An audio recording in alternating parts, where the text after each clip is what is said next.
నమస్తే, welcome to పక్కా హైదరాబాద్. నేను సంపత్. బులెటిన్లో డీటెయిల్స్ చూద్దాం.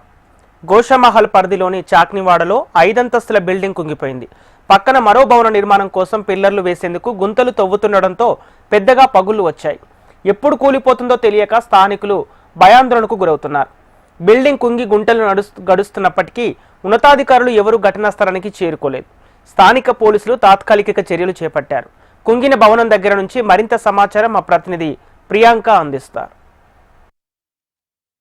వాడలో 5 అంతస్తుల బిల్డింగ్ కుంగిపోయింది. దీంతో స్థానికులంతా కూడా భయాందోళనకైతే గురవుతున్నారు. ప్రజెంట్ మనం ఇక్కడ లొకేషన్ దగ్గర ఉన్నాము, చూడొచ్చు ఇక్కడ అంతా కూడా సిచ్యువేషన్ ఎలా ఉందో. పక్కనే ఉన్న 5 అంతస్తుల బిల్డింగ్ అయితే పెద్దగా పగుళ్ళు అయితే వచ్చాయి. అంటే ఈ రోజు ఉదయం 10 గంటల సమయంలో అయితే దాదాపుగా ఒక పెద్ద శబ్దం చేస్తూ పగుళ్ళు అయితే వచ్చాయని కూడా స్థానికులు అయితే చెబుతున్నారు. అంటే ఈ 5 అంతస్తుల బిల్డింగ్ పక్కనే ఇక్కడ ఒక నిర్మాణం అయితే చేపడుతున్నారు కొత్త ఇంటి కోసం అని కూడా. దానికోసమని దాదాపుగా 12 అడుగుల లోతు వరకు కూడా ఇక్కడ జేసీబీల సాయంతో అయితే మట్టిని తవ్వాడు.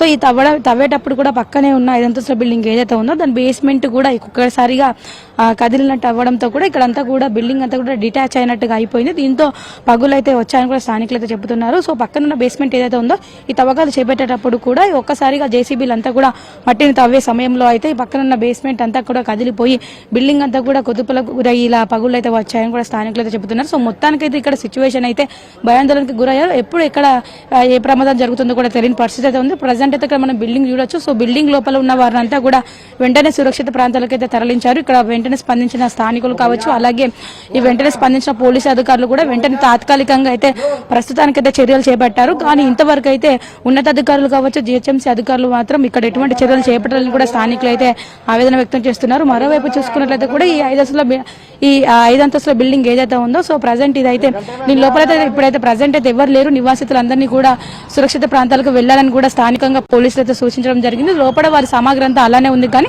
ప్రజెంట్ అయితే లోపల ఎవరు లేరు. అలాగే చూసుకున్నట్లయితే కూడా పక్కనే ఈ బిల్డింగ్ బేస్మెంట్ కదిలి ఉంది కాబట్టి ఎటువంటి అంటే పెద్ద ఘటన జరగకముందే కూడా వెంటనే స్పందించిన పోలీసులు అయితే ఐరన్ రాడ్ల సాయంతో అయితే బేస్మెంట్ కి ఇక్కడ మనం చూడొచ్చు తాత్కాలికంగా చర్యలు అయితే చేపట్టి పెద్ద పెద్ద ఐరన్ అయితే సపోర్టింగ్ కోసం అంటే బిల్డింగ్ కి ఇట్లా అటాచింగ్ గా పెట్టడం కూడా మనం చూస్తున్నాము. సో ఇవన్నీ కూడా ఈ పెద్ద పెద్ద ఐరన్ రాడ్స్ అన్ని కూడా ఇక్కడ నుంచి దాదాపుగా ఒక 5 రాడ్లు పెద్ద పెద్ద అయితే కూడా బిల్డింగ్ కి ఆనుకొని ఉండేలాగా ఎటువంటి పగుళ్ళు మరికొన్ని రాకుండా ఉండేందుకైతే పెద్ద పెద్ద రాడ్లు అయితే పెట్టడం జరిగింది. ప్రస్తుతం అయితే ఇక్కడ అందరూ సురక్షితంగా ఉన్నప్పటికీ కూడా ఒక్కసారిగా పగుళ్ళు రావడంతో కూడా పక్కనే ఉన్న బిల్డింగ్ ఎవరైతే ఉంటారో బిల్డింగ్ లో నివాసితులు కూడా తమ బిల్డింగ్స్ కూడా ఏమైనా అయ్యే ప్రమాదం ఉందని కూడా వారు కూడా వాపోతున్నారు. మరోవైపు చూసుకున్నట్లయితే కూడా ఈ ఏరియాలో దాదాపుగా కూడా ఇరుకైన గల్లీలు మనకు కనిపిస్తున్నాయి. అంటే ఇరుకైన గల్లీలు అలాగే చిన్న ప్లేస్ లో కూడా పెద్ద పెద్ద భవనాలు అయితే ఉన్నాయి. మరోవైపు చూసుకున్నట్లయితే కూడా ఈ 5 అంతస్తుల బిల్డింగ్ ఏదైతే ఉందో అది నార్మల్ గా అయితే అధికారులు ఇచ్చిన నిబంధనల ప్రకారం అయితే G+2 గానే నిర్మించాల్సి ఉంటుంది. కానీ వీళ్ళైతే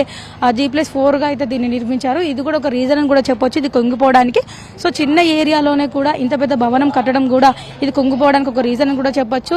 దాంతోపాటు చూసుకున్నట్లయితే కూడా అంటే ఇరుకైన గల్లీలో పెద్ద పెద్ద భవనాలు కట్టడం, దాంతోపాటు పక్కపక్కనే ఉన్న బిల్డింగ్ నిర్మాణాలు చేపట్టేటప్పుడు కూడా బేస్మెంట్ కోసం తవ్వకాలు చేపట్టేటప్పుడు కావచ్చు, ఇలా పిల్లర్స్ వేసేటప్పుడు కూడా కావచ్చు. సో ఇలా తవ్వేటప్పుడు అంతా కూడా పక్కనే ఉన్న బిల్డింగ్స్ కి అయితే పగుళ్ళు అయితే వస్తున్నాయి. సో మొత్తానికి చూసుకున్నట్లయితే కూడా ఇక్కడ ప్రజలంతా కూడా భయాందోళనకి గురవుతున్నారు. కొంచెం ఎమరపాటుగా ఉన్నా సరే కూడా ఆ క్రాక్ ఏదైతే ఉందో వచ్చిన పగుళ్ళు అది పెద్దగా అయ్యి ప్రమాదాలు జరిగే అవకాశాలు కూడా ఉంటాయి. కాబట్టి ఇప్పటికైనా సరే సంబంధిత అధికారులు స్పందించి వెంటనే ఎటువంటి ప్రమాదం జరగకుండా ఉండేలా చూడాలని, దాంతోపాటు బిల్డింగ్స్ కట్టేటప్పుడు ఆ నిబంధనలు పాటిస్తున్నారా లేదా అనే దానిపైన కూడా తక్షణ చర్యలు తీసుకోవాలని కూడా స్థానికులు అయితే కోరుతున్నారు.